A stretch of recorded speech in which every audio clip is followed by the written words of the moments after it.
So at some point you have to be vulnerable because it can propel you, and if you don't, then you might stagnate yourself. So what's the worst that can happen, right?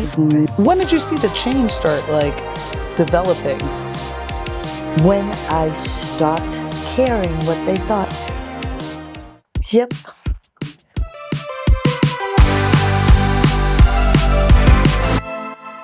The actual definition of vulnerability is any person that is capable of or open to attack. And that is both physical and emotional. I agree with that. And so if you're putting yourself in a position where you can be attacked, again, whether it's physically or emotionally, I think that's why we agree that it does take such strength to be willing to say, okay, you can get me now, right? You can either get me, you can understand me, or you can get me. You can get at me. I agree with that. I think that especially within NAWIC or just creating new friendships in general or work, there's a moment where we are accidentally vulnerable, I feel like. And someone receives it fine and it's welcoming, but it's an unspoken thing. It's just okay. And that's where it starts. I feel like we accidentally say something that maybe has not been okay, or maybe someone had said that we shouldn't say it that way or something like that, right? And someone new receives it in a way that you're like, oh, they are okay, everything's okay. And then it's those unspoken things, those experiences that are the emotional deposits helping rebuild your vulnerability.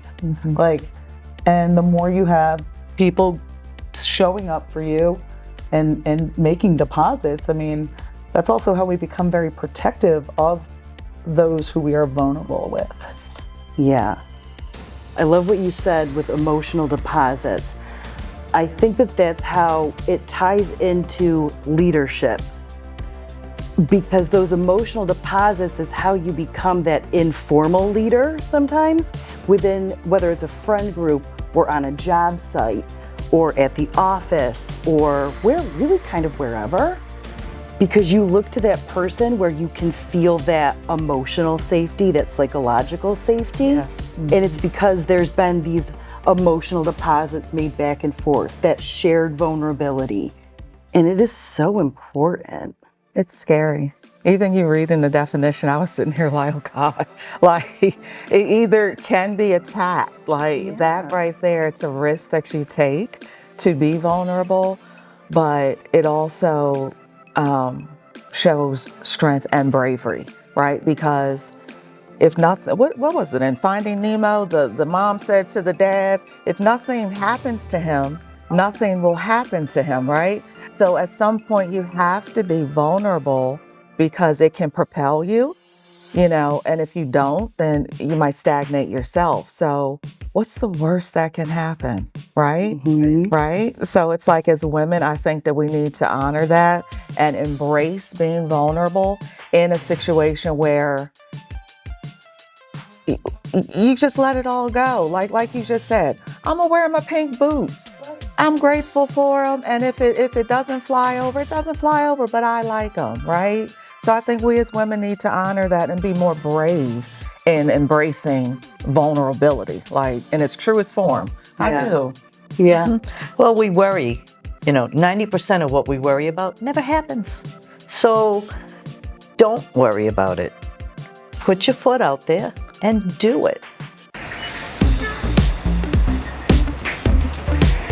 So when you think about those women in construction, maybe it was, you mentioned the 80s. If it was the 1980s, being a woman in construction, they didn't have what we have. Absolutely. Yeah. As that power to be vulnerable. We were like a one-off, you know what I mean? There wasn't anybody, They didn't have what we have here, this strength in vulnerability. it really is a gift to be able to do that. Like you said, the 80s, women in construction, they probably didn't allow themselves to be vulnerable, right? Because they had to remain. Never. I should sit here. I can't appear weak as a woman with a team full of men. I have to be, I'm just, one of the people with you, like, This song gives it harder than anyone I know. I love it. Obviously, I started a long time ago, and it was like I would be the only woman all the time in big rooms, like 50 to 100 men. Me. And what are they all looking at? Me. You have to dress just so, you have to act just so, you can't be. They pick everything apart. If I wear pink, it's like, you wore pink. What, really? Yeah.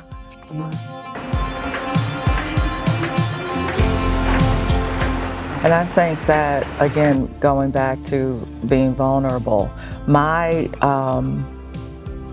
antonym of a superpower, I'll say that, right? I never wanted to look like I was dumb or didn't know, right? So coming to the construction industry, zero experience, I'm in a management team meeting, and I'm like, well, we're hiring for a PX, and they're like, Kim, no, it's a PE. We need a project engineer. A PX is a project exec. And I was like, oh, okay. I pushed past it. Yeah. I let it go years ago. So coming here, I may not have known construction, but I know business. Now I just need to learn your terminology because you all have an acronym for everything. God, right? But I jumped out there. It was wrong. Okay, oh, it's not a PX, it's a PE. Oh, got it, so, and I kept rolling with it. I pushed past, I don't know. I pushed past, I'll raise what's the, oh, okay, got it. Like you said, next time I'll go, I'll have the hard hat, whatever it is. Push past it. But always be willing to ask the questions. Don't be afraid, because if you don't know, probably half the people in the room don't know. So you ask the question, you make yourself vulnerable by asking the question, and probably, 50% of that room is going, oh, thank God. Yeah. Thank you for asking that. But asking a question in construction saves money on the job, because if you don't know what something is or you don't know how it goes together and you just try to figure it out, and that's a very expensive piece of material that you're working with, and you don't do it right. You can't fake that. Oh yeah, you can't fix that. And that'll get you, hazed, for lack of a better word. I feel like that's Right. But they'd rather you ask. That's why we don't build buildings to what is actually on the drawings, because the drawings are wrong. Don't tell the architect that. Right. You gotta be nice. They know they're wrong. I know a lot of them. Yes. Yeah.